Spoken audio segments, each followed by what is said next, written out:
News, and today it is a very informative episode of Alkebulan News because we are going to our roots, to the study of revolutionary politics on the continent of Africa. And it's very pertinent at this time that we study revolutionary politics on the continent of Africa because this is the crux of what it is that we must do as African people. Once again, welcome to Alkebulan News. I'm your combat reporter, Brother Thutmose Sankara, here on Alkebulan News. And today, I would like to start off with, of course, news from the continent and explosions and attacks in Mali. I've been informing the community over time of the United States trained and supplied jihadist forces under the names of ISIS and ISIL and all of these other acronyms. But recently, and you will notice over time, they concentrated particularly in Mali. Mali has been a crux point for these incursions by Western forces, but explosions hit a camp and a bus in Mali, while neighboring Niger Republic also saw an attack on a military base used by the G5 joint force of the Sahel countries, which include Mauritania, Niger, Chad, Mali, and Burkina Faso, the land of Thomas Sankara. The G5 was created in 2017 to establish order on their common border regions in the fight against militants. 2017, look at the year. The ISIS fighters and all of that is starting to matriculate. An army spokesperson said a large group consisting of hundreds of militants approached the Fianto base in the Taliberi region on motorcycles to carry out the attack. The federal government in both West African nations has little control outside cities in the vast deserts that comprise the countryside. Additionally, both countries are desperately poor, ranking at the very bottom and near the bottom of the UN's Development Index. So you see the strategic approach of these jihadist formations, and you have to check in the background the political machinations of the West based upon, number one, who is the traditional colonial power in that area, and then what natural resources, and then thirdly, what strategic location, because when you're dealing with the Sahel, as this area, this region is known as, then you start to talk about those transportation lines across the Sahara, right? And so the overall weak governance in the region has been exploited by jihadist groups as well as criminal networks like human traffickers. The violence had killed and displaced thousands in both the military and among the civilian population. The latest violence in Mali comes after an attack on December 3rd, 2021, carried out by suspected jihadists near the central town of Bandiagara. So we look at the geopolitical aspect of what it is that we're dealing with. And so we are in Mali now. We are in West Africa, right? So let's take a trip down south. And as I've reported to you earlier, these same ISIL militants understand what it is, the point that I'm making. I'm trying to make the point to you that the United States government and Western powers are in a concerted effort at the military and political reconquest of Africa, under the guise of this coronavirus, right? And so we see across North Africa the so-called Arab Spring and the machinations of the Western governments, NATO, the United States, and others. And then we look down in Southern Africa and see the revolutionary front, those frontline states who have been very pivotal in the anti-colonial and revolutionary Pan-African stance of politics, Zimbabwe, Angola, and now emerging South Africa. But the fact that that region has not been penetrated militarily is the major point that I want to make, because we're going around the map, right? So we're in Mali. We understand that that is a predominantly Muslim country, so very easy infiltration of those Islamic forces. But let's take a trip down Southern Africa. Insurgents in northern Mozambique are moving away from the heavy military push by the Rwandan and Southern African Development Community troops and have gone to Niassa province. 2 attacks have been reported in Mekula and Niassa district that borders both Tanzania and Mueda in Cabo Delgado. You understand this region in northern Mozambique where these borders converge, right? And so parts of Niassa still have very low population resulting from the slave trade 200 years ago. And the insurgents have established bases in remote parts of the district. So another strategic look at, you got paratroopers, you got access to helicopters, military armament for transportation. You can drop them off in regions where it's lightly populated and they can base themselves there. This is the strategy. Check. Some community leaders were said to be denying IDP children's access to school and excluding IDP households from distribution lists. This is in regards to the internal displaced persons. Relations between host and displaced communities seem to be deteriorating in that region. And both groups under the UNCHR, the Human Rights Commission, now are seeking resolutions between each other under that body, these focus groups and these regions, Huitunda, Maganje, Manalane, these villages just south of Palma. We have to see in the coming up episodes of Alkebulan News, we will be having these maps and things posted so that you can see visually what it is that I'm talking about based on that particular region.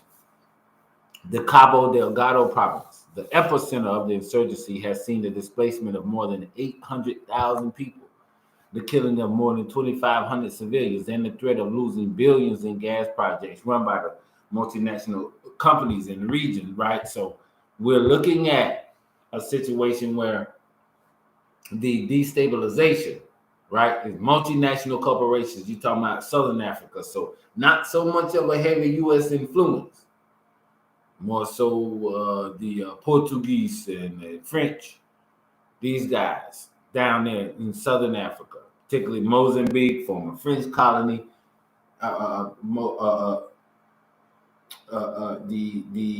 the island nation, the large island nation of Madagascar being a former French colony, and Mozambique being a former Portuguese colony. So you see and look at geographically what the configurations are in the region, and then you can be able to start to understand why certain events are taking place.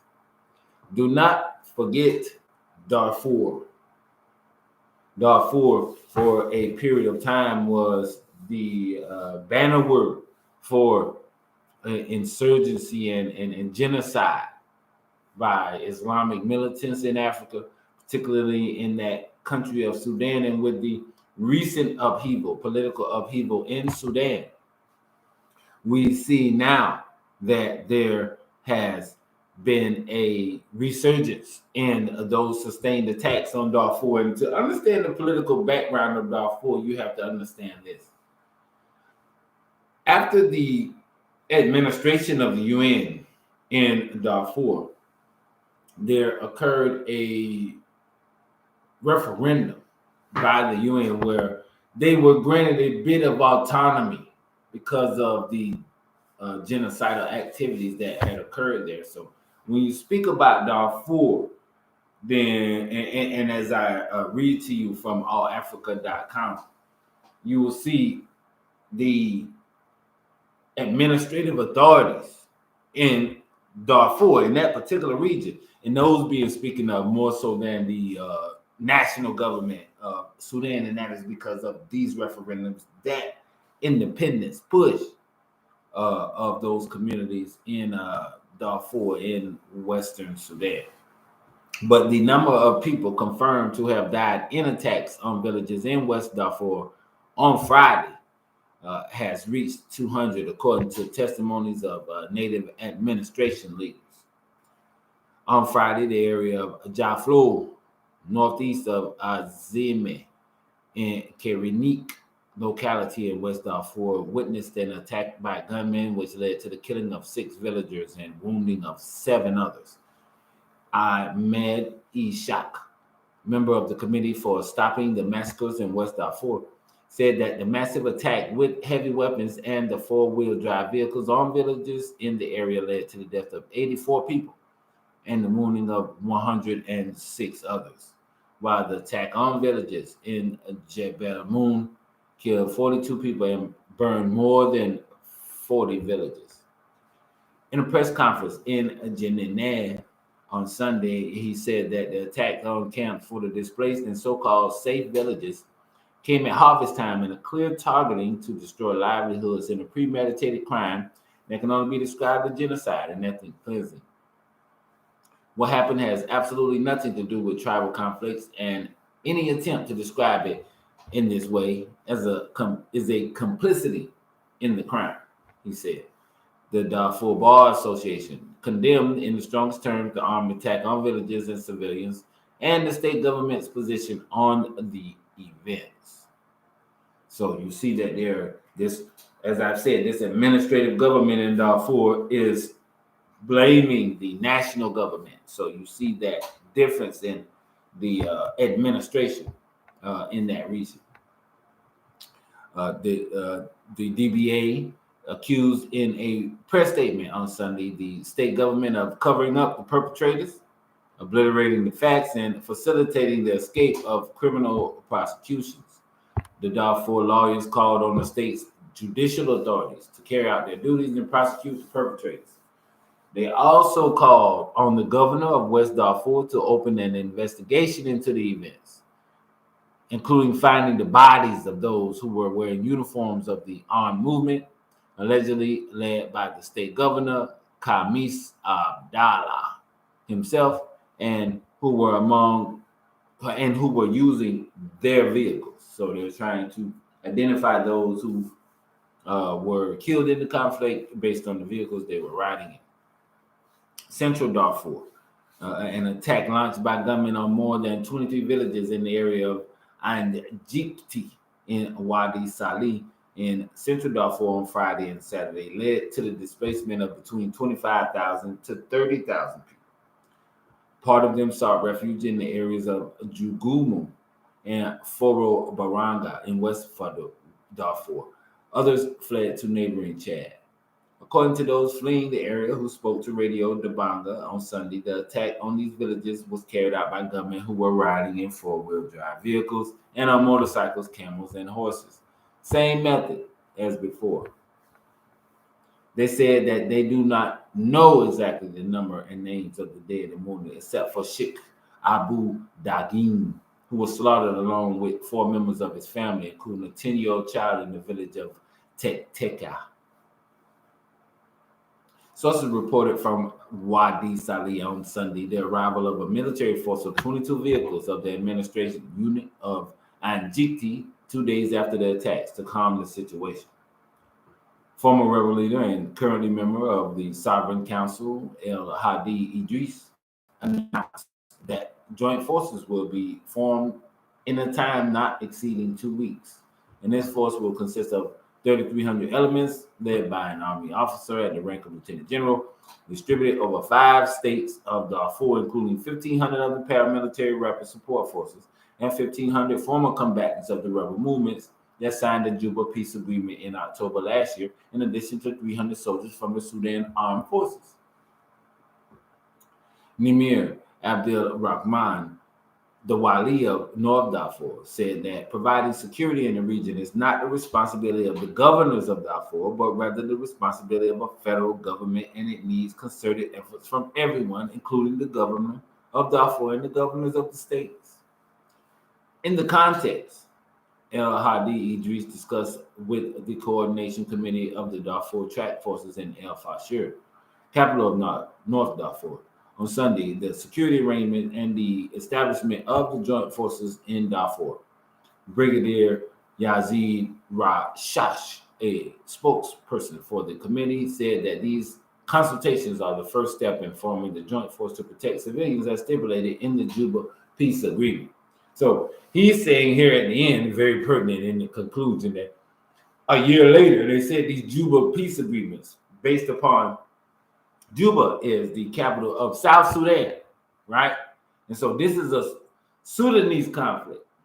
Formerly, Sudan and South Sudan were one country, but South Sudan, formerly Dinka, predominantly Dinka, broke away from Sudan, which was the north of Sudan, predominantly controlled by the Arab government. And so now you see, after this split, that African-centered community in Darfur, once again, who had before traditionally been under attack, coming under attack again. And so in that region, these independent governors and bodies, as you heard him just state, that the national government should be involved in stopping these abuses in Darfur, but that these the local provisional.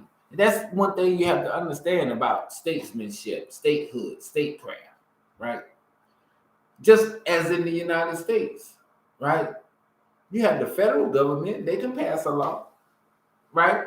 But that doesn't mean the state government has to follow that particular law. So this is one of the drawbacks of the so-called democratic process. It has to have those tweakings within that structure that pay attention to those particular communities that may not be as represented numerically as others may be. This is true democracy, not just giving it all to everybody who has the numbers, if they are in a position and of a wherewithal to oppress those who do not have the numbers to match their own.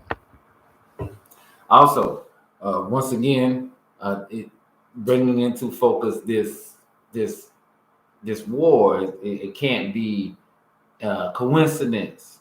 Talking about Mali, talking about Islamic militants, and speaking of other issues in Africa in regards to those regions in Sudan, where we're dealing with the same issues, and now in Liberia.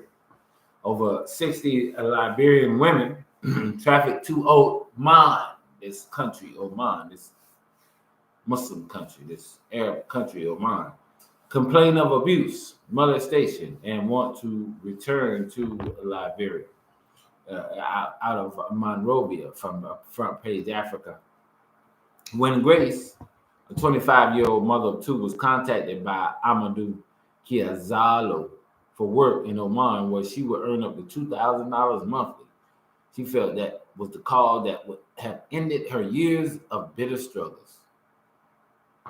Little did she know that she was signing up for real slavery. Her quest for greener pastures became a walk through the valleys of the shadows of death. But Grace is just one of over 60 Liberian women in Oman experiencing similar fate. Front Page Africa has gathered. Stranded without any means of communicating and with their passports seized, these young Liberian women can only hope for a divine intervention. Oman, officially the Sultanate of Oman, is a country on the southeastern coast of the Arabian Peninsula in Western Asia. Formerly a maritime empire, Oman is the oldest continuously independent state in the Arab world. Oman is a high-income country that generates 84% of its revenue from dwindling oil resources. Hard hit by the global drop in oil prices, the country is trying to diversify its economy through tourism and gas-based industries. Front Page Africa gathered that the women were recruited by agents in Liberia, a couple of them were identified to FPA as Amadou Gilzalu, Cephas Seedbay, Asia, Cape Heart, KFA, and its affiliates, including FPA, has not been able to contact these alleged agents for comments. However, FPA gathered that one of the agents, Amadou Kiazalu, was apprehended by the Liberian National Police but later released to his lawyers. The 25-year-old mother, who had gone to find a way to make life better for she and her children, is now suffering constant abuse and violence at the hands of her employers. She serves as maid in an Arab home. Grace, at one instance, was allegedly severely beaten by an employer's son when they thought that she spanked his little sister. She was reportedly beaten with wire, kicked in the stomach, and locked up for a day without food and compelled to work the following day without any medical attention and with fresh wounds. She further explained that she was often given the leftover food after the day's work. She was taken to the hospital 3 days after the incident after she refused to work. That was also when her mobile phone was returned to her, she explained. I told my agent, Amadou Kiazalu in Liberia, that my life is in threat. I do not want to stay here, but he said he would change my workplace.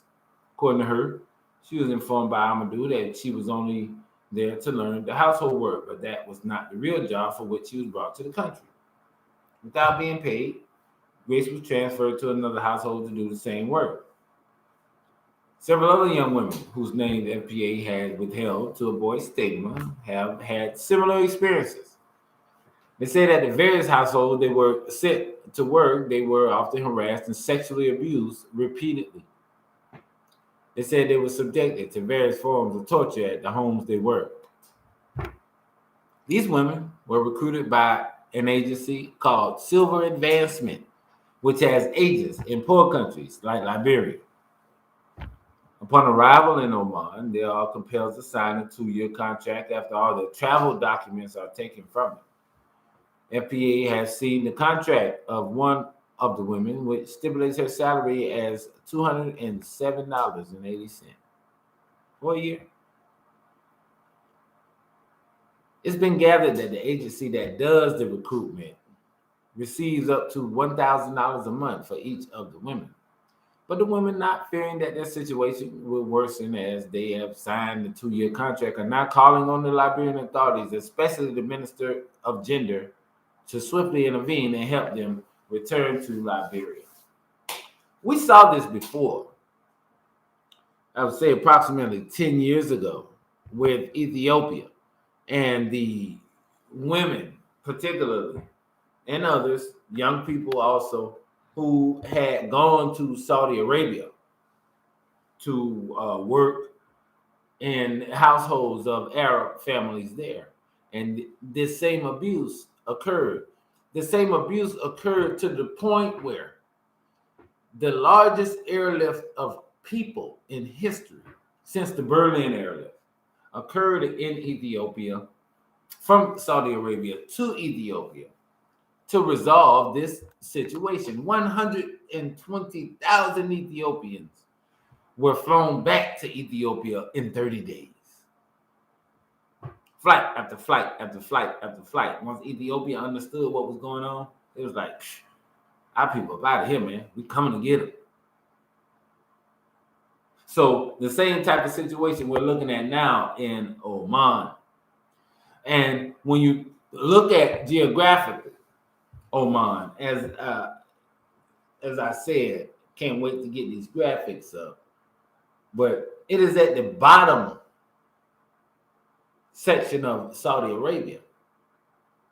And at that bottom area of Saudi Arabia, which those of us of African nationalists bent claim as definitely as Africa. Saudi Arabia is Africa. And so at the bottom there, these countries, Yemen, which they tried to make one part split off, be South Yemen.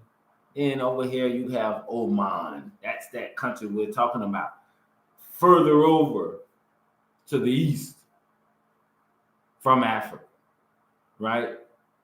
But in Yemen, there's a hot war, right? So, and the revolutionaries got that thou, the real deal. So, also from allafrica.com, Egypt condemns Houthi firing of ballistic missile towards Riyadh.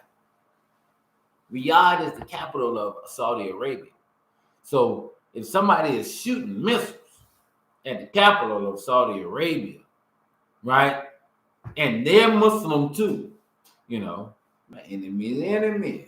You got to get into these things and understand how these events can be turned in a positive direction towards revolutionary Pan-African politics. Egypt has strongly condemned the Houthi ballistic missile attack on Riyadh that was successfully intercepted by Saudi Arabia air defenses. A foreign ministry in a statement Tuesday said it completely denounces the continued attacks by the Houthi militias targeting Saudi lands. It reiterated Egypt's support for all measures taken by Saudi Arabia to defend its security and stability and maintain the safety of its lands. And so you see the Arab neo-colonialist faction there supporting each other with the fellow Muslim country, Egypt. Of course, we know their takeover there of the Arab Spring and the push in the direction of Western favored politics in that region. Now we can see that allegiance to Saudi Arabia, which produced the majority of the 9/11 attackers, I might add, and their alliance is against this revolutionary group that has found some kind of way. They've been them Patriot missiles. I'm sure that's what it was. United States got the Patriots. Patriots, they track anything in the air. We got to find a way to get them to go come up out the water or shoot straight contour the land thing to get there so that they can't intercept it. But that's what happened. So I'm sure that Riyadh and these in those oil producing regions, those oil producing areas within Saudi Arabia are protected by these Patriot missile batteries.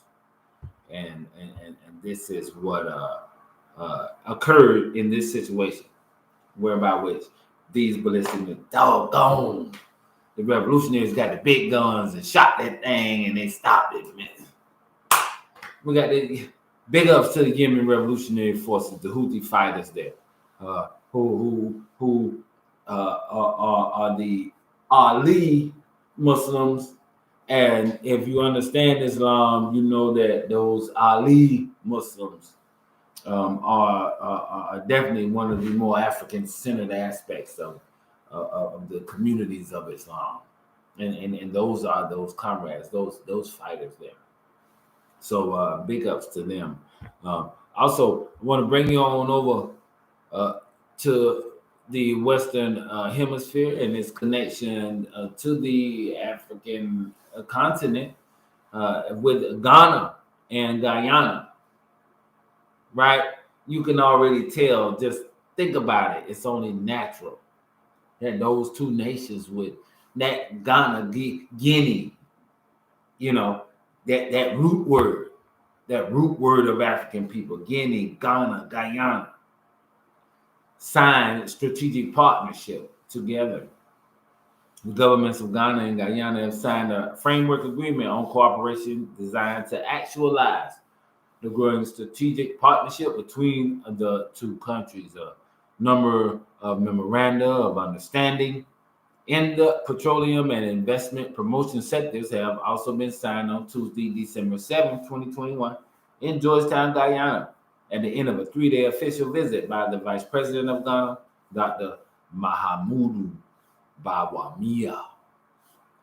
The signing of the framework agreement, witnessed by the Vice Presidents of Ghana and Guyana, is the culmination of several months of high-level engagements between the two countries, including a 3-day official visit to Ghana by the Vice President of Guyana, H.E. Dr. Barak Jagdeo, followed a few weeks after by a 3-day visit by Ghana's Vice President, Dr. Mahamudu Bawumia. This is revolutionary Pan-African politics in action. When you understand the history of Guyana, shout out to the comrade Ross Kofi and that revolutionary community there, those Palenque and Maroons of Guyana, and also the revolutionary history of Ghana, the father being Kwame Nkrumah, a comrade who had the opportunity to dwell in the United States with the nationalists, including Marcus Garvey and others. I mentioned a memorandum of understanding between these revolutionary nations. This is revolutionary Pan-African socialism in action. Ghana's Deputy Minister of Foreign Affairs and Regional Integration, Honorable Thomas Mbomba, signed the framework agreement on behalf of the government of Ghana, while Honorable Hugh Milton Todd, Minister of Foreign Affairs and International Cooperation, signed on behalf of the Cooperative Republic of Guyana. Honorable Mbomba also signed on behalf of the Petroleum Commission of Ghana a memorandum of understanding on cooperation in the petroleum sector with the Ministry of Natural Resources of Guyana, represented by Honorable Vikram Barat, Minister of Natural Resources, Minister responsible for petroleum, while Mr. Alex Dede, Board Chairman of the Ghana Investment Promotion Center, signed an MOU of mutual cooperation in investment promotion with the Guyana Office for Investment, represented by Peter R. Ramastroop, Chief Investment Officer and CEO, Ghana Office of Foreign and Local Investments. So you see this multi-tier, starting with the vice presidents of both nations, then going down into these ministers responsible for these particular aspects of cooperation, particularly with the petroleum sector. When you study Guyana, you will see their prospects of oil, particularly in the interior regions now that are being understood to be explored and developed. The agreement is valid for a period of 5 years and shall be renewed automatically for successive periods of equal duration, unless the parties mutually agree otherwise, or either of them terminates it in accordance with the provisions of the agreement. So you see this cooperation, this economic cooperation, strategic partnership agreement. And as in Wadu, as we do, you understand when you have a true, this is on a state level, this is on a country level, but you see that you have a true mutual understanding, a memorandum of understanding. These things, these type of statesmanship tools are the things that we need to understand organizationally as we move into the realm of statehood and statecraft, how they are used in these situations, so that we may begin to build partnership and strategic relations with other people and other nations. Excuse me. Also, on the Pan-Africanist tip, South Africa, water and sanitation in South Africa and Cuba, extending working relations in that water sector.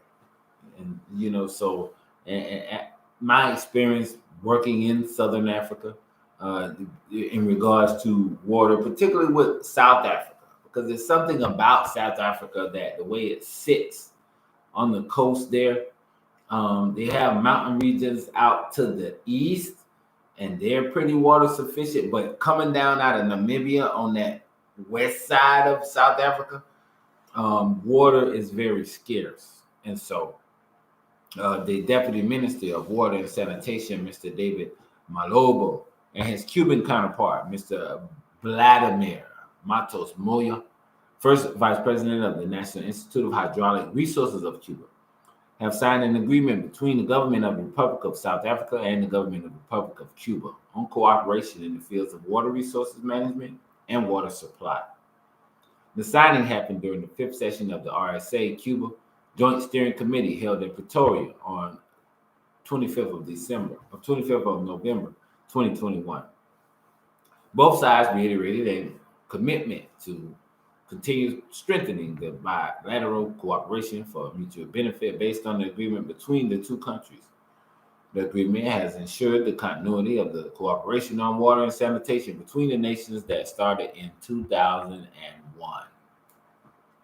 Both Deputy Minister Malobo and First Vice President Matos Moyo have welcomed the progress made and the important achievements attained in this bilateral cooperation, including the deployment in South Africa of highly qualified Cuban specialists who are assisting as advisors at provincial, municipal, and local levels with the maintenance and management of water supply and sanitation infrastructure, as well as the strategic planning of those resources, particularly in rural and other disadvantaged communities. So you see, once again, as Cuba did with the African community in the United States with its donation, along with Venezuela donating heating oil and that resource, Cuba attempting to donate doctors and natural resources and offering, and many Africans taking advantage of the offer to become doctors in Cuba. So you see, once again, these international relations of the comrades in Cuba coming through in this particular situation in cooperation with South Africa. They have agreed to expand and diversify the areas of cooperation. They also emphasize the need to focus on capacity building through the development of training courses in Cuba and South Africa that will be tailor-made to support national, provincial, and local South African technical and professional staff. Let me read that again so you understand, New Africa, what this thing is about. To build a nation, you got to build the technical infrastructure in order to do that. If you don't have that, then you reach out to your comrades. And if you got a true comrade, this is how they're going to put it to you. They have agreed to expand and diversify the areas of cooperation. They have also emphasized the need to focus on capacity building. That means that the Cubans come, they don't want to just have you pay them or have you take some loan from them or something to build it for you. They said capacity building. They said they want to teach you how to do it for yourself. Teach you how to fish, right? That's the difference in that socialist cooperation.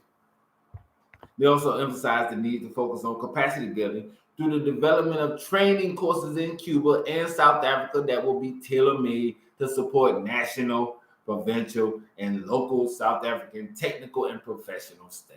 So they're going to tailor the training program to your people so that you can develop your water resources in your nation.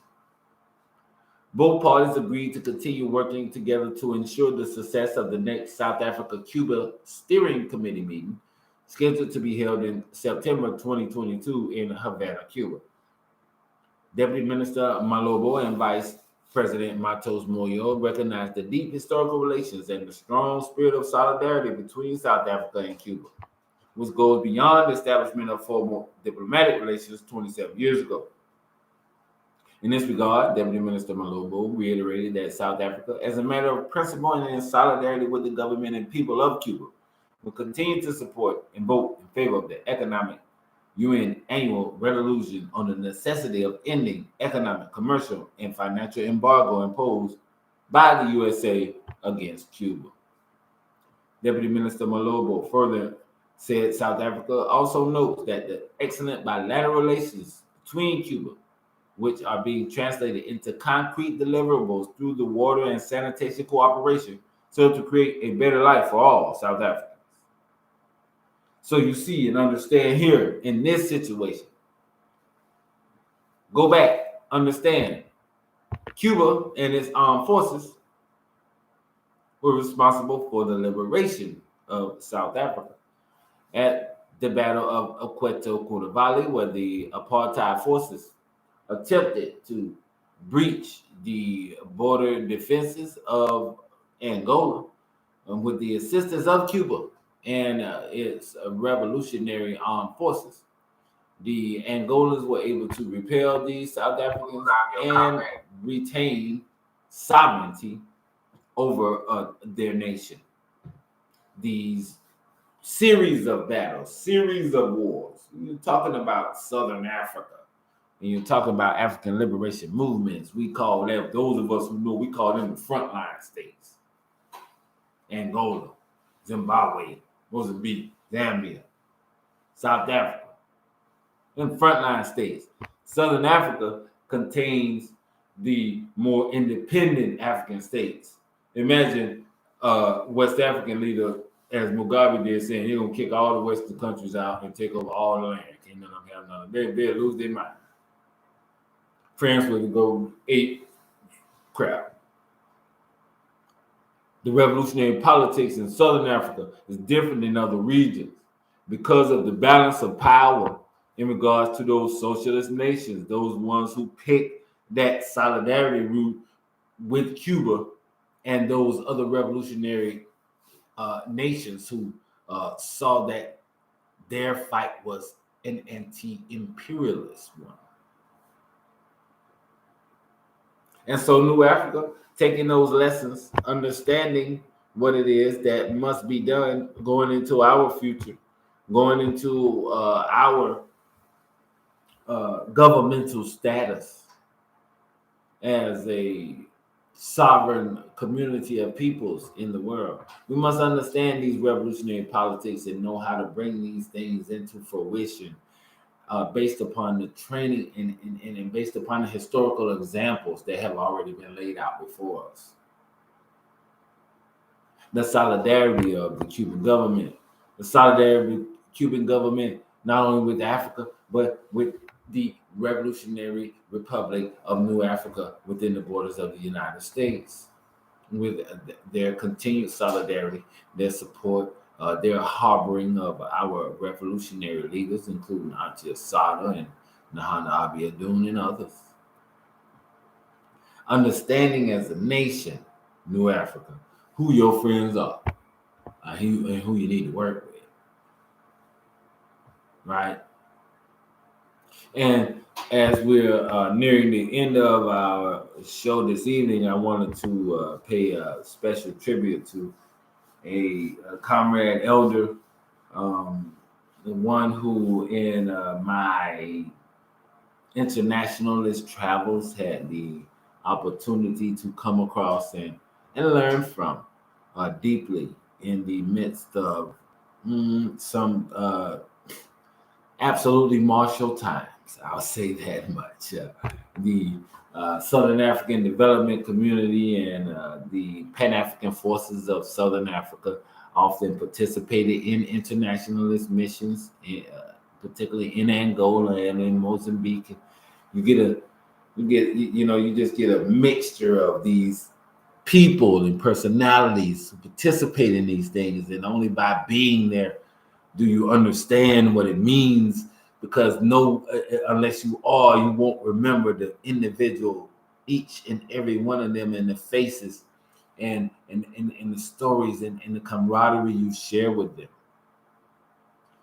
And so it was very heavy to hear that Major General Clever Shadrach Shiramba,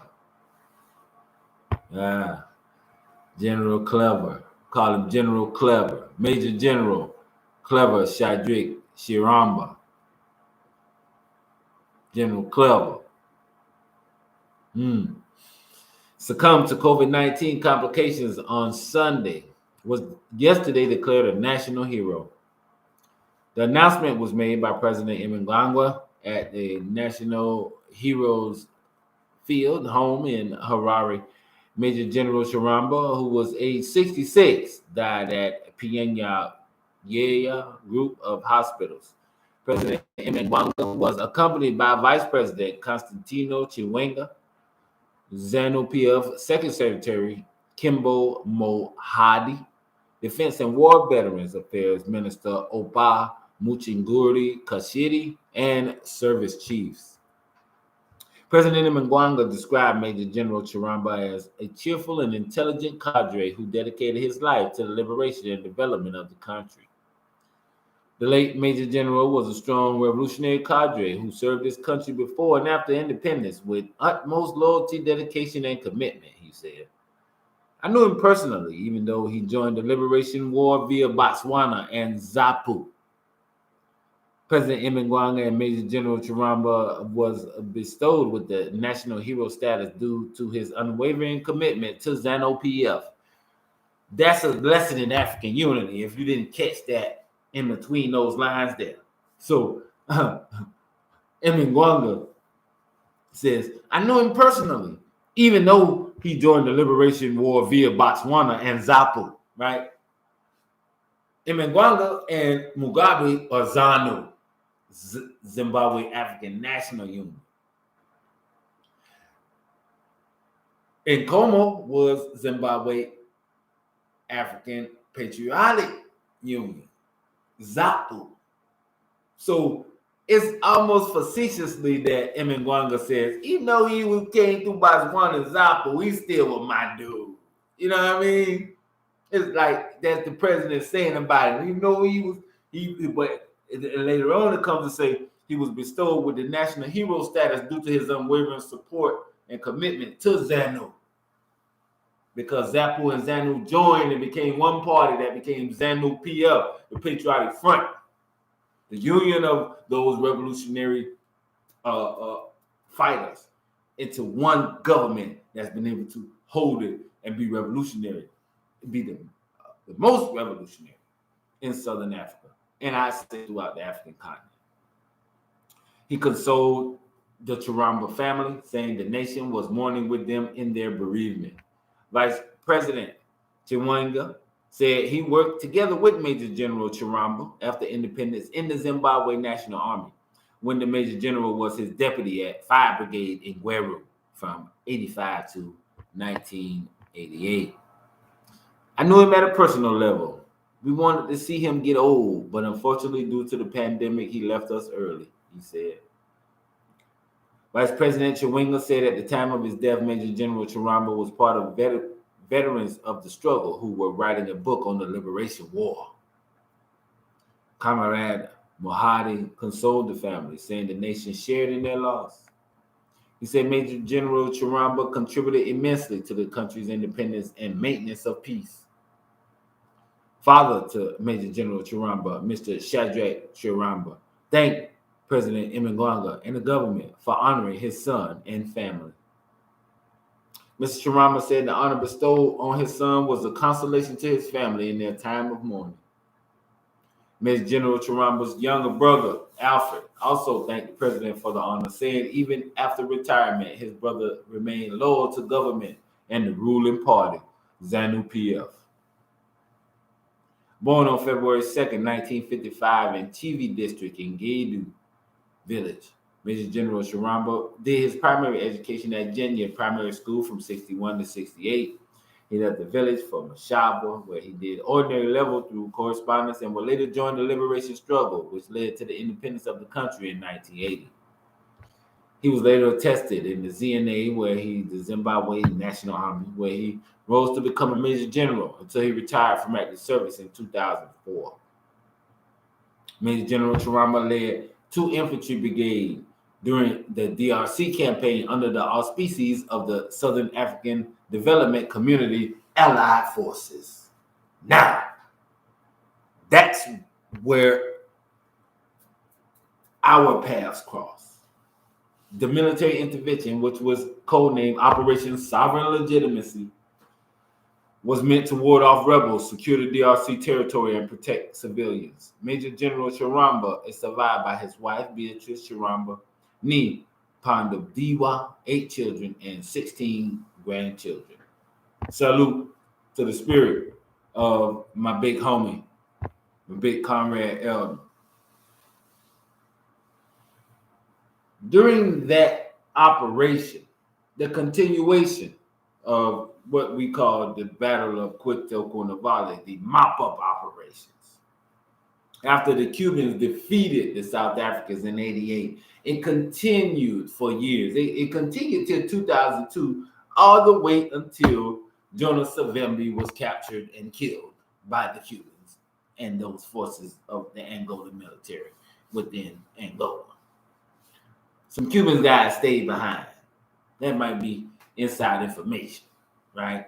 But if you check the negotiations after the Battle of Cuanavale between South Africa and Angola and the Cubans and UNITA, you will see that the Cubans, when they were asked to leave, they said, all right, we'll leave.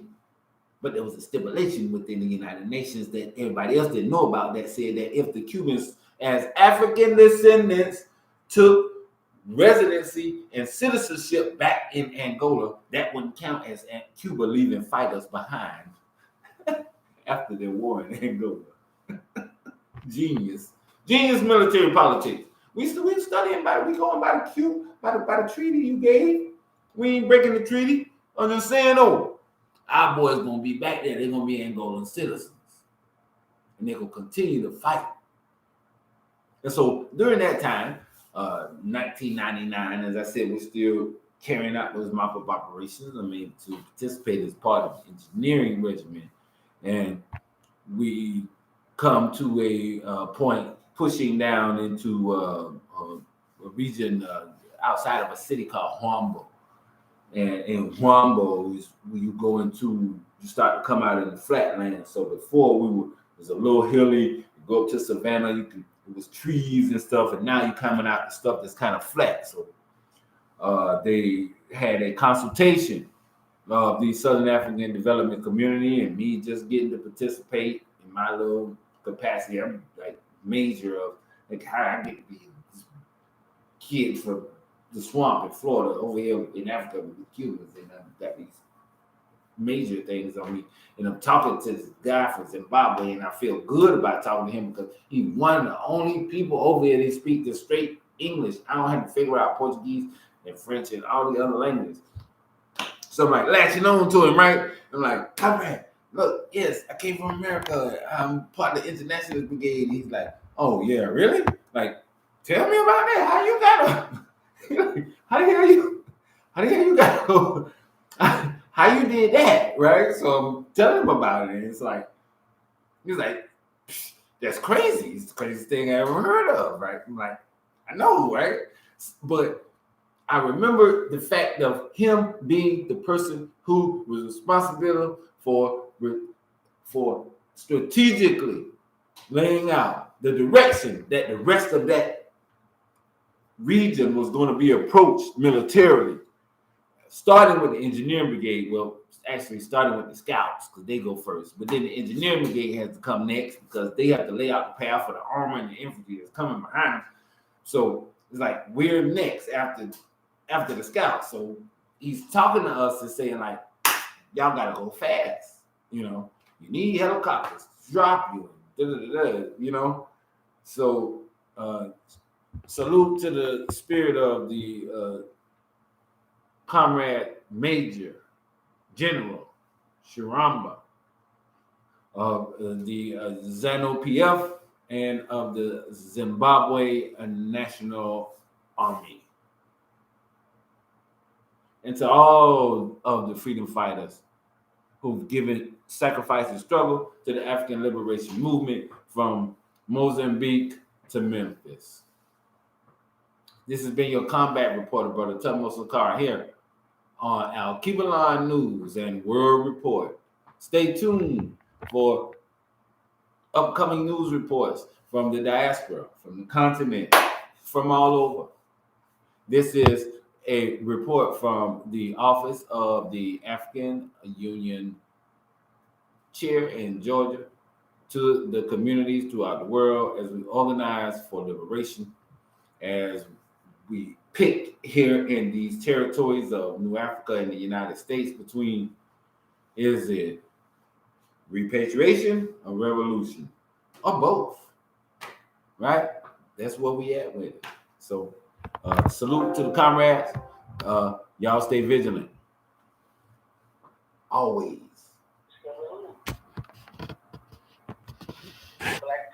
Black power. Black power. Very powerful pieces of information that has been brought to us